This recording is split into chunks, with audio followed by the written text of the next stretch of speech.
Good morning, ladies and gentlemen. It's indeed a pleasure and an honor to be here amongst such an august gathering today. We've been in the electric vehicle space for a long time, and I'm going to talk more about electric vehicles rather than the whole two-wheeler industry as such. So we've been in electric vehicles for over 10 years now in the two-wheeler space. As Mr. Kant already said, this is the low-hanging fruit when we look at conversion happening from IC to electric.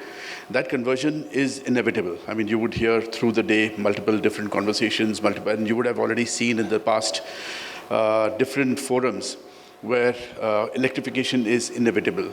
It's a matter of time. It's not when, it's not if, it's when. It's happening now. So in the last 10, 12 years of our being in the electric vehicle industry, we've seen a rapid change which has happened. And we're going to see a new evolution which happens in the EV industry, in the automotive industry, so to speak. So when we started off this whole journey way back in 2005-06, that type of point of time, there was no proper lithium-ion batteries available. It was all lead-acid batteries. There was this whole talk of capacitor technology at that point, but that didn't really get anywhere. We eventually graduated to lead-acid batteries, which were being used at that point. And then in the lithium-ion were way too expensive. So if you look at the price drop which has happened in the last 7 years or 8 years of lithium-ion being in the market, it's about 86%. So per kilowatt hour, at that point of time, they were in excess of $1,000 way back in 2010. And now we're looking at about a $250, $230 per kilowatt hour. Now, as per various reports, there's one quoted by Bloomberg as well, which talks about the price dropping down to about $75 in the next 7 to 8 years. Mr. Kant said 4 to 5 years. I'm hoping it's going to be that soon, but we don't anticipate it moving in that rapid a fashion. So what's happening with mobility, with electrification? It gives you options. It gives you the opportunity to convert vehicles there are no emissions, so to speak. I mean, we all know that electric vehicles there's no tailpipe emissions.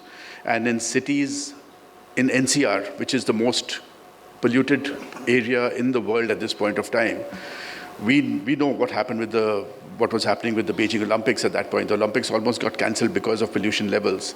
And now if you look at Beijing, it features nowhere in the top list of most polluted cities. Whereas this NCR region we've taken the mantle for that. Nothing to be proud of, but that's the way it is at this point. One of the big answers is electrification. And as you've already heard, that 80% of all vehicles on the road are two-wheelers.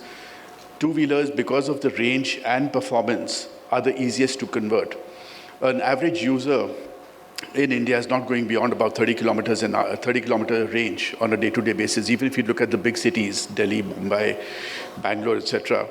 And the speed that they go at, because of the congestion in our cities, is not very high speeds. So at a certain speed, in a certain performance, electric vehicles make absolute tremendous commercial sense, besides the clean air that they provide. So it makes commercial sense. When you're going up to a certain speed with a certain battery power, absolutely, there is no two ways about it that the economics are in favor of the electric vehicles, more so in the two-wheelers. But the minute you go into a certain higher speeds, the super performance, then it's not economics, then it's more of a lifestyle than the economic play which comes into effect. So we have already begun the whole process of, and there was also this talk of shared mobility. Now, when it comes to shared mobility, electric makes much more sense than IC because of one, easier vehicles to maintain, easier vehicles to run, and again, no tailpipe, pollution, etc. And the technology that you deploy inside, the batteries are locked to the vehicle, so the batteries cannot be removed. The motors don't really get spoiled. It's the mechanicals which get spoiled as much as the IC engine does. But the overall working of the vehicle is much, much easier and much better. So shared mobility is inevitable and will happen. The movement's already started. There's a lot of startups in Bangalore that we see who are already working on shared mobility and have already got products on, both docked and dockless. And then we've got in Gurgaon and Delhi, we've got a number of other startups, again, who are doing the same thing. So at this point, it is more fragmented. There's companies in the south and there's companies in the north who are doing that. But there will be consolidation which happens eventually and will become much more interesting, this whole shared mobility space. In terms of the technologies which are being deployed on the vehicles itself, you have the opportunity of the vehicles, a lot of them are now smart connected, so which means they are connected to a cloud. There is information which is back and forth, which is downloaded onto the cloud, and you get the information on your phone. So you know what range you have, you know what kind of performance that how far you can go. When it comes to three-wheelers, there is going to be battery swapping will make a lot of sense. And even for taxis, because the vehicles don't have to be parked somewhere for charging for a couple of hours. The user can go, when it comes to commercial vehicles, the user can go swap the battery and then again run with it. When it comes to consumer vehicles, in case of the two-wheelers, then both options eventually may work. We don't know exactly what's going to work at this point of time. We don't know where the market is. That all depends on how the consumers accept it. In case of swapping to become successful, you need a density, very, very high density.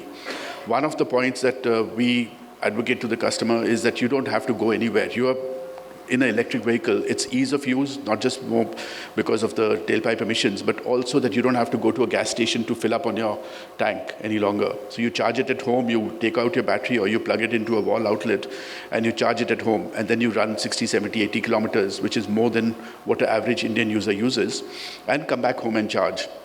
The minute it comes to a swapping model, unless the density is extremely high, nobody's going to go a couple of kilometers to go and swap his battery. That defeats the purpose. It's like going to a gas station again. Just easier to do it, but nevertheless, that defeats the purpose. So to start, I'm going to end here by saying that electrification is going to happen. Mr. Kant, you already heard that once the disruption starts, at this point of time, the real tipping has not begun to happen yet, but that's going to happen very soon. And once that ball starts moving in that direction, then disruption is going to be inevitable.